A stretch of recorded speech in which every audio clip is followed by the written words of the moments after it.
بسم اللہ الرحمن الرحیم۔ آج ہم مضمون پڑھیں گے تاریخی مقام کی سیر۔ ایک دن اردو کے استاد صاحب نے بتایا کہ ہماری جماعت کو سیر کے لیے شالامار باغ لے جایا جا رہا ہے۔ جو بچے جانا چاہتے ہیں وہ اجازت نامہ لے کر آئیں۔ میں نے گھر آ کر امی جان سے پوچھا تو انہوں نے بخوشی اجازت دے دی۔ تمام طلبہ اتوار کی صبح 8 بجے اسکول پہنچ گئے تھے۔ سفر کے لیے ایک بس گیٹ پر پہنچ چکی تھی۔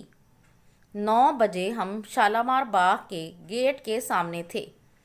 ٹکٹ حاصل کر کے ہم باغ میں داخل ہو گئے۔ ماسٹر صاحب نے بتایا کہ یہ باغ 300 سال پہلے شاہ جہاں نے بنوایا تھا۔ مغل دور کے اس مسلمان بادشاہ کو شاندار عمارتیں بنوانے کا بہت شوق تھا۔ تاج محل، دہلی کی بادشاہی مسجد اور لال قلعے کی تعمیر اسی کے عہد میں ہوئی۔ شالامار باغ مستطیل شکل میں ہے اور اس کے چاروں طرف دیوار ہے۔ باغ میں آم، جامن اور کئی پھلدار درخت لگے ہوئے ہیں۔ باغ کے درمیان میں ایک بڑا سا حوض ہے جس میں فوارے لگے ہوئے ہیں۔ اس حوض سے چھوٹی چھوٹی نہریں جاری ہیں۔ حوض کے دونوں طرف سرسبز گھاس کے پلاٹ ہیں۔ کونوں میں اونچے اونچے درخت بڑے بھلے لگ رہے تھے۔ خوبصورت پودے اور پھولوں کی کیاریاں بھی دل کو بھا رہی تھیں۔ ہم دوپہر تک اس تاریخی باغ کی سیر میں مصروف رہے، پھر درخت کے سائے میں بیٹھ کر کھانا کھایا۔ کھانے کے بعد ماسٹر صاحب نے ہمیں شالامار باغ کے بارے میں کچھ مزید باتیں بتائیں۔ انہوں نے بتایا کہ اس باغ کی تعمیر 1 سال 4 ماہ میں مکمل ہوئی۔ باغ کے ہر حصے کو تختہ کہتے ہیں۔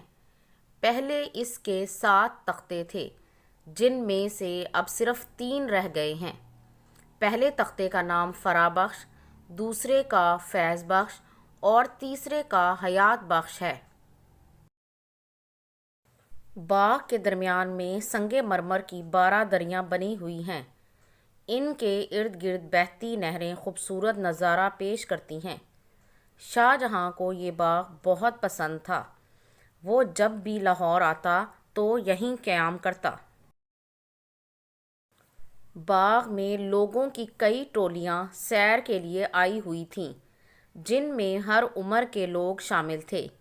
ہم نے ان کے ساتھ گپ شپ کی، سیر کے مزے لوٹے اور یہاں بہت اچھا وقت گزارا۔